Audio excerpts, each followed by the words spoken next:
thought we would do a weekly shop update sort of thing from here on and see if that's interesting for you. I think some people will find it useful and interesting. Others probably don't care, but either way, let me know in the comments. So wrapping up the week, it's Friday afternoon, and this week kind of in between things, but starting the next job. So last week we finished up the big golf course pro shop remodel job with the counter. There's a big TV cabinet and some hat racks for retail display. There's images of that in our Instagram feed, and they will be on the website. They're not there yet. I do have to go back there this coming week. They want locks on the cabinet doors now, so we got to put some locks in, and the countertop still has to go in. And once the countertops are on, I'll go back and do some final adjustment detailing, and then get sort of final photos and videos so I can show it off. That was a big one, so I'm excited to have that done. Excited to show it to everybody. So hopefully next week we'll have that. So when I was done with the golf course job, I finally decided to take some time on the weekend and rebuild my big work table. What I had before was just a 2x4 frame and a sheet of plywood on top with some casters on it, and it got the job done, but it was very not straight, super bowed in the middle, and it had gotten so bad it was really starting to affect things on assembly. I'm not one to worry about a super flat table, because I think if you're building things properly, you should be able to square it up without your table making it square, but anyways, that's a whole other thing. So anyways, I finally decided to rebuild that and make a bit of a better bench. So I went with a pulp design, obviously, as you can see. It's sort of modified. I did it the cheap and easy way, I guess. I did not drill all the holes in the top, partially because I was lazy and didn't want to. Also because I know I'm never going to use all of that stuff. I'm not a big MFT user. I just wanted this to have a bit more hold down access, really to use the Lamello Zeta with, because I can hold down my parts a little faster and easier on this one. This is mobile, it rolls, and both of these boxes are separate, so there's only 2 screws in each end. I can pop them off the table and actually take one or both of them to a job site with me if I want to. I don't see ever taking both of them, but probably one with the holes in it. I might pop that off and take it on a larger job so I have a nicer workbench while I'm there. We'll see. In the meantime, it's just nice to have a decently flat table with some more hold down access, and the holes underneath, I gotta say, are awesome. So when you're working on stuff and you got tools everywhere, you can get them off of your work surface and still have room to work without having to put them all on something else.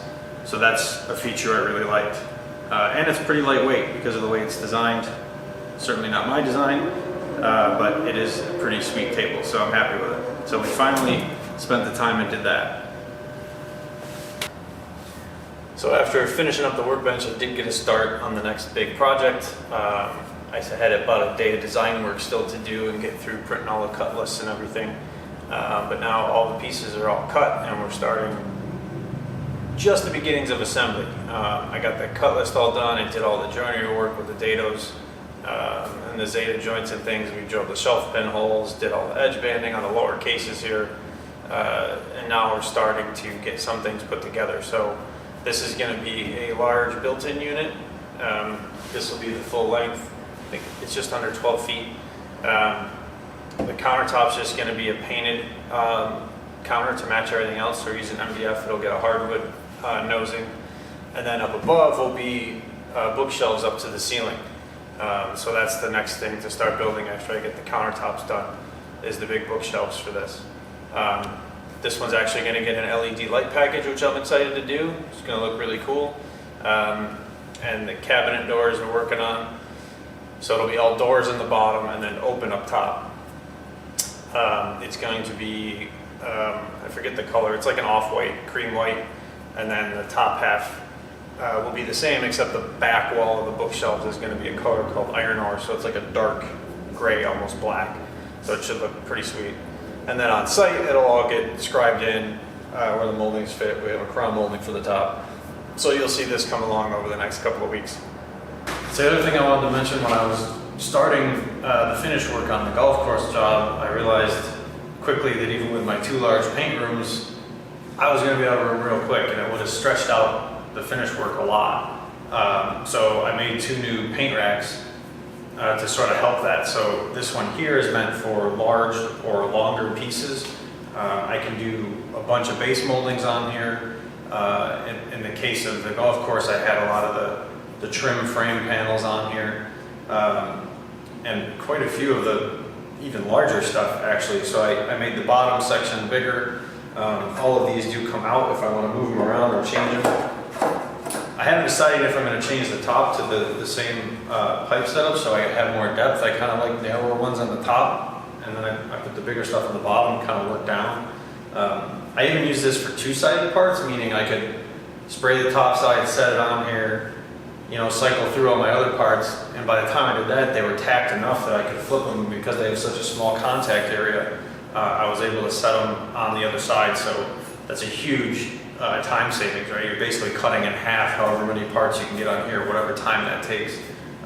So this thing has been really nice to have.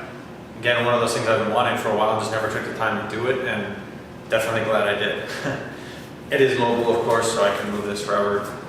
I think at this point, anything I build for the shop, I put on casters because I never know where I want to keep it. It's always nice to be able to move it, whether that's to use it or just to clean under it, or move it to another part of the shop. So casters everywhere.